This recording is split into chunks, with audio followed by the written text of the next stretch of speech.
Segunda mitad en Sobre la Tierra, ya estamos en comunicación telefónica con Magdalena Druile, investigadora del CONICET en el Instituto IFEBA y docente de la Cátedra de Forrajicultura de la FAUBA. Magdalena nos va a contar sobre el lado oscuro de las promociones de Raigras, que es una investigación que identifica los impactos en el uso de glifosato en ecosistemas de nuestra región. Hola Magdalena, acá Sebastián y Santi te saludamos desde Sobre la Tierra. ¿Cómo estás? Hola, ¿qué tal? Buenas noches. Buenas noches, ¿todo bien? Sí. Perfecto. Bueno, voy con la primera pregunta, si te parece. Queríamos saber qué es la promoción de Raigras, que nos cuentes a nosotros y a la audiencia, y por qué se hace con agroquímicos.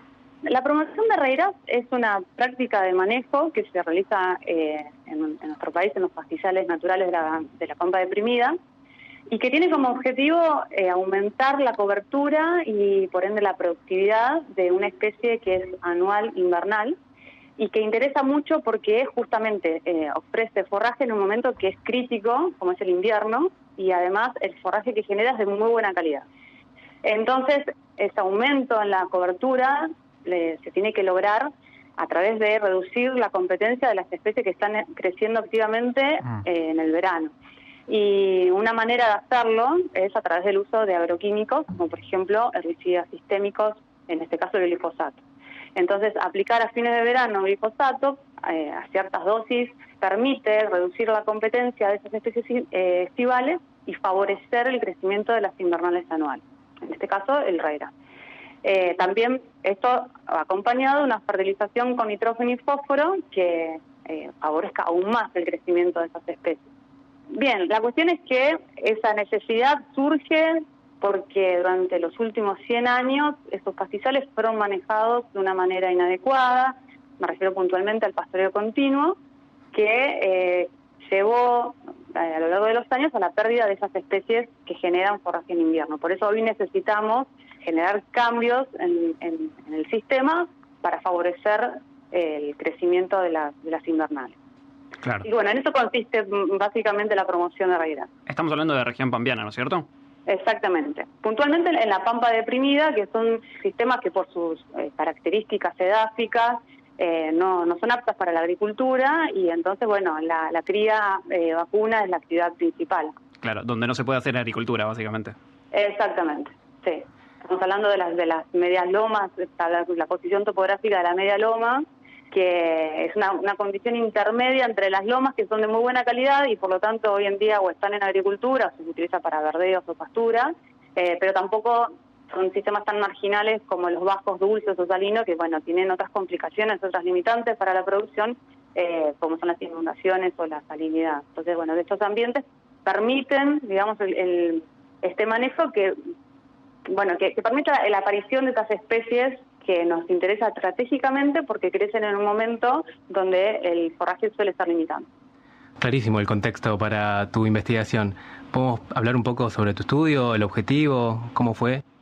El estudio al que hacer referencia consistió en recopilar información que se había publicado en trabajos previos que evaluaban el impacto de la promoción de Raigras utilizando glifosato en pastizales trabajados por grupos de investigación de la Facultad de Agronomía de la UBA, pero también de la Facultad de Ciencias Exactas de la UBA, del INTA, de la Universidad Nacional de La Plata, de la Universidad Nacional de Quilmes, de la Universidad Nacional de San Martín. O sea, había varios grupos de investigación que tenían como objetivo evaluar cómo esta práctica de manejo afectaba a distintos componentes del agroecosistema, ¿no?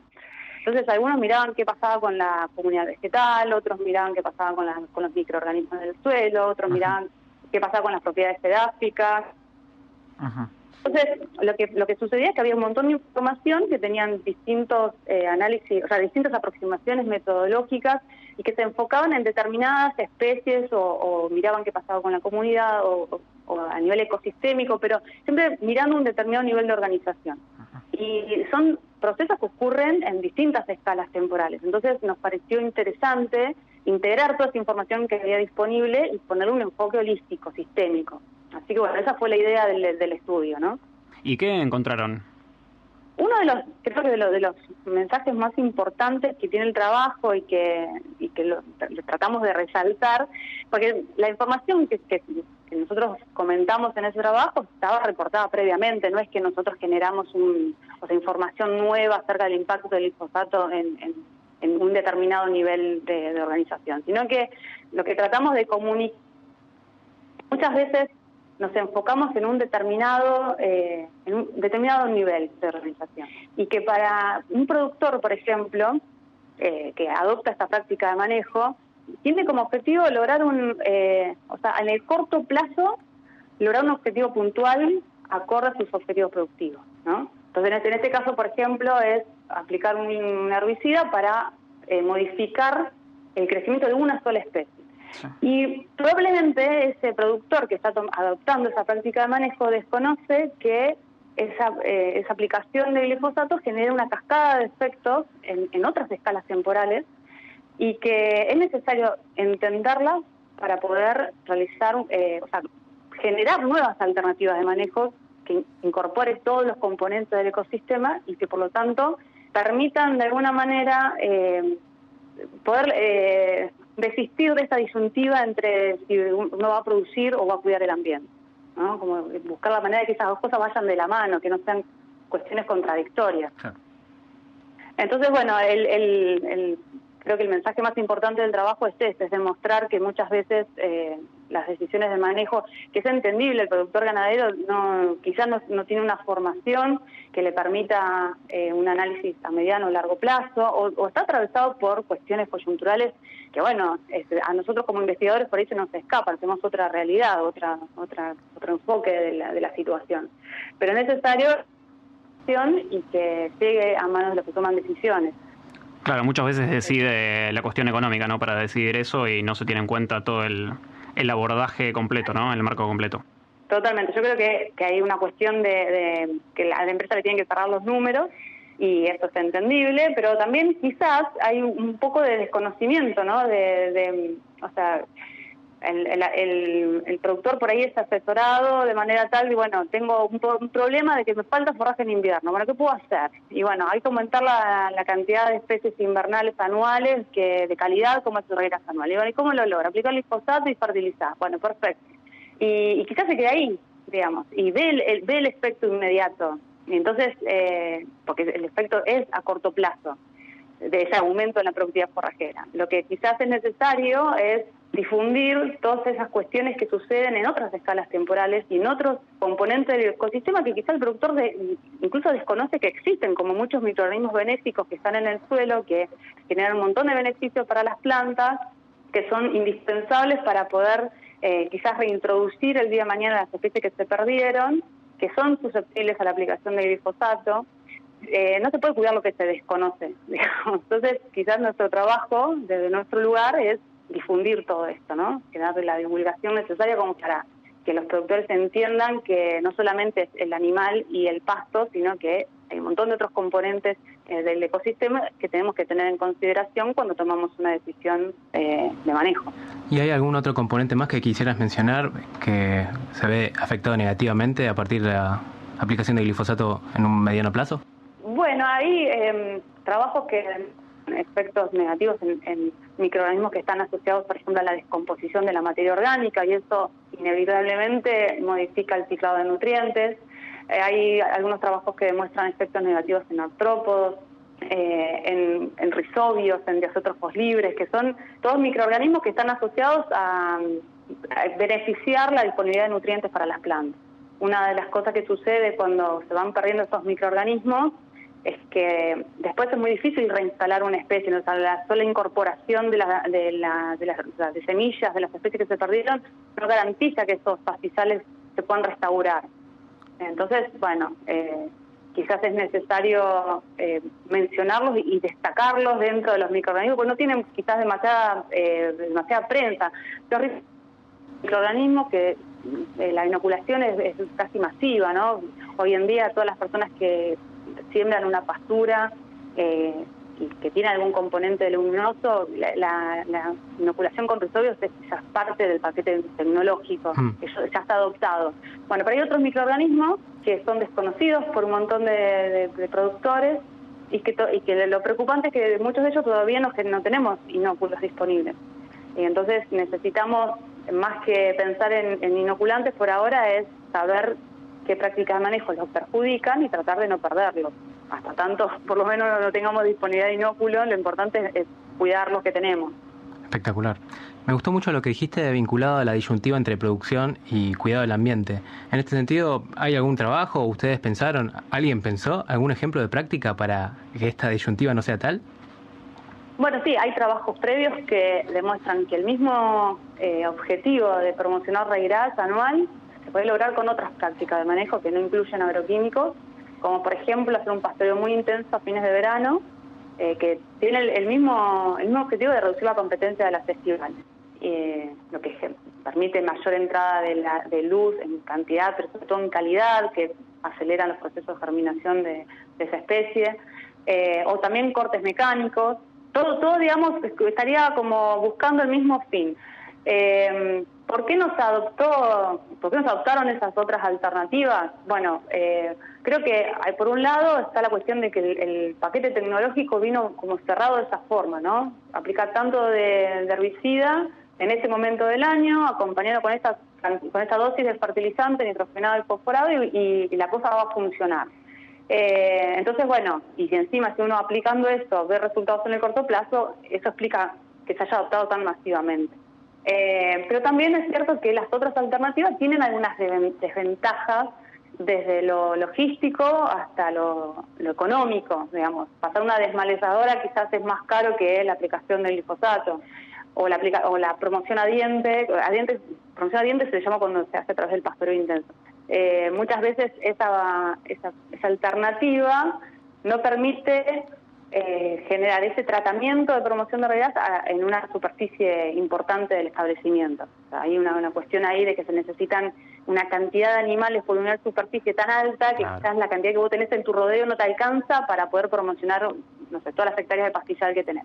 Entonces, bueno, tiene desventajas logísticas, económicas, etcétera. Pero si uno lo mira, en vez en el corto plazo, en el mediano o largo plazo, ya no serían tantas desventajas, porque no perdés las especies estivales que se pierden cuando se utiliza glifosato, no se están perjudicando microorganismos benéficos, no se reduce la cobertura total, porque eso también es algo que sucede con la aplicación del glifosato, que se van perdiendo especies. Esto o se llena de gramón, que es una maleza que no queremos tener en nuestros pastizales, o aparece el suelo desnudo, que genera pérdida de agua por evaporación o ascenso de sales, y entonces ya los niveles de salinidad pasan a ser una limitante para el establecimiento de las especies que queremos introducir.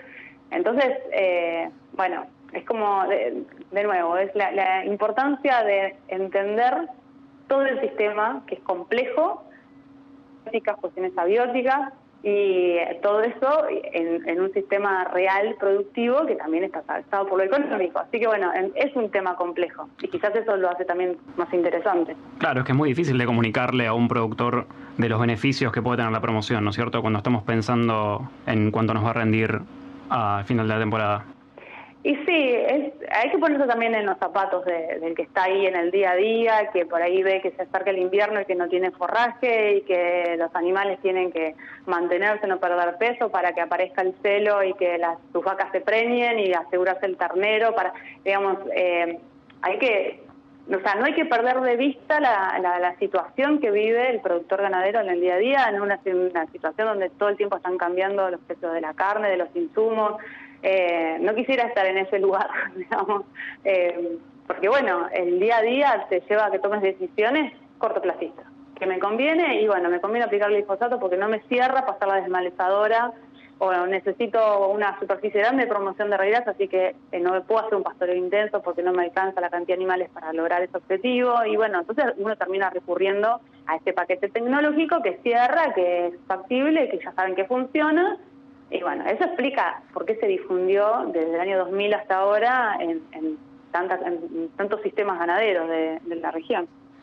Claro, pero bueno, totalmente. Creo que es importante desde nuestro rol comunicar, primero transmitirle a los productores que existen todos esos otros componentes que por ahí no se están analizando, no se están considerando al momento de tomar decisiones de manejo. Y después contar, bueno, existen y cuáles son los beneficios de cuidarlos, ¿no?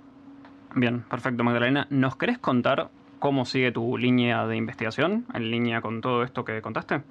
Sí, cómo no. La idea nuestra es enfocarnos en la restauración, que es algo que ya mencioné previamente, recién en la charla, porque, bueno, muchos de los pastizales hoy en día están en una situación de degradación y la proyección a futuro es que esos pastizales van a ir siendo cada vez más explotados, porque la población a nivel mundial va en aumento y la demanda de carne por cápita también va a ir en aumento. Esas son las proyecciones a futuro que surgen de algunos trabajos y que nos llevan a pensar que el escenario futuro no va a ser muy alentador, digamos. No podemos pensar que la intensificación de esos sistemas se va a desacelerar o va a desaparecer. Al contrario.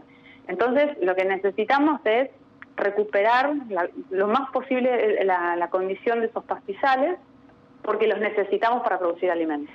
Entonces, como decía anteriormente, hay veces que el nivel de degradación es tal, se generaron cambios tan importantes en el suelo, o se perdieron propágulos, las semillas en el banco del suelo, y que solamente con dejar de aplicar el glifosato no garantiza que volvamos a recuperar la comunidad vegetal del pastizal.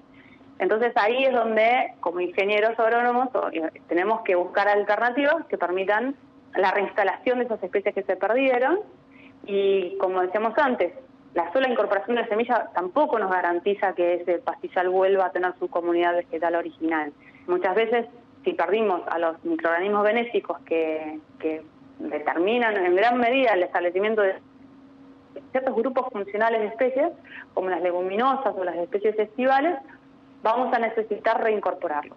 Y en eso es por donde el camino que queremos seguir, es puntualmente evaluar cómo la inoculación con hongos micorrízicos arbusculares, ciertas especies de hongos micorrízicos, más la incorporación de semillas de las especies que se perdieron, pueden ir recuperando esa comunidad vegetal. Por ese camino queremos ir.